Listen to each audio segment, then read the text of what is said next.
Il est 7h30 un dimanche matin et Mohaï, âgé de 4 ans, est habillé pour le plus important voyage de sa jeune vie.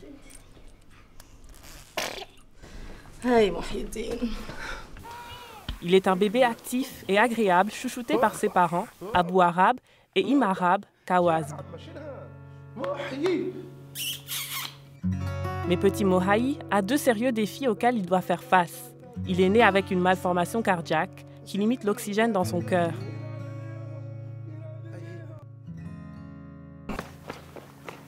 Et sa famille vit en Cisjordanie occupée, en Palestine, où la pauvreté et des décennies de conflits avec Israël ont affecté toutes les facettes de la vie, y compris les soins de santé.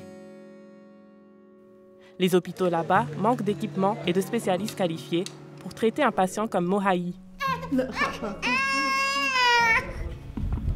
Ce dimanche matin, les Kawazb sont en route pour prendre part dans un exemple rare de coopération israélo-palestinienne. Leur pédiatre palestinien les a mis en relation avec un programme israélien qui effectue des interventions cardiaques sur des bébés palestiniens.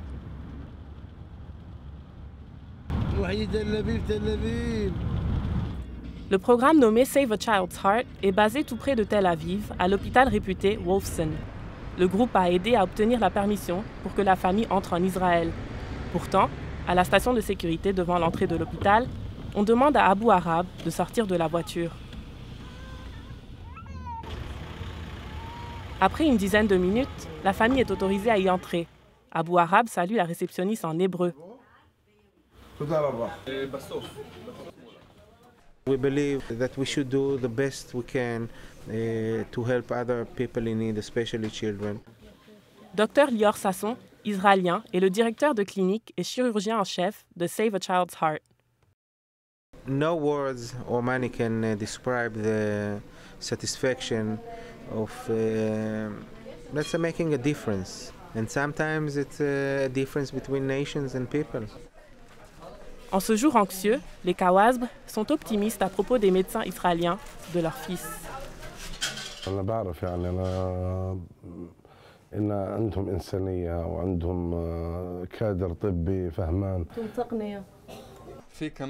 Avec un accent arabe, Dr Saji Assa fait de son mieux pour expliquer la condition de Mohaï en faisant une esquisse afin d'expliquer.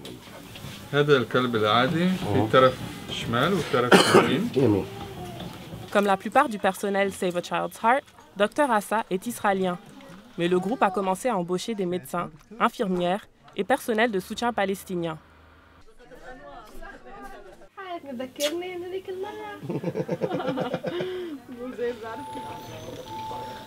La semaine de la visite de Mohaï, il y a deux autres bébés palestiniens dans le service de cardiologie, tous les deux de Gaza. Pour chacune des familles, la maladie de leur bébé a ajouté une nouvelle crainte à une année déjà pénible.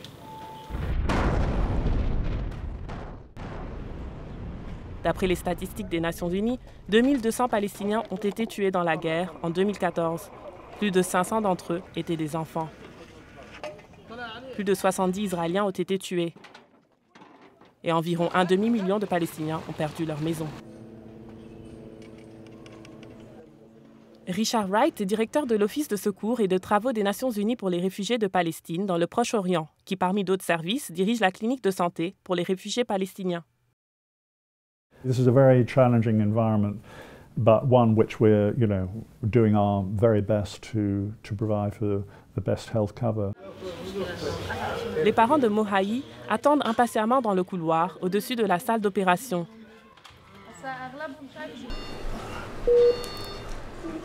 Quand l'opération est terminée, l'équipe médicale transporte le patient au rez-de-chaussée. Abou Arab, impatient de voir son fils, court dans le couloir auprès du lit de Mohaï.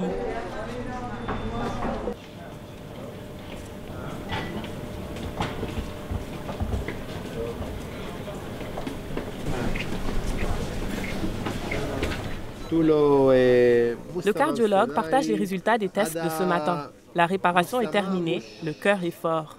Il ponctue la bonne nouvelle avec une phrase arabe, « Inch'Allah, si Dieu le veut ».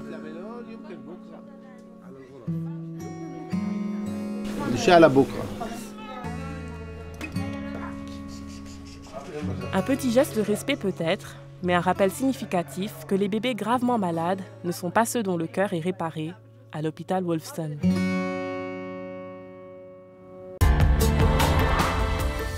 Ce reportage a été réalisé par Julie Cohen pour les Nations Unies.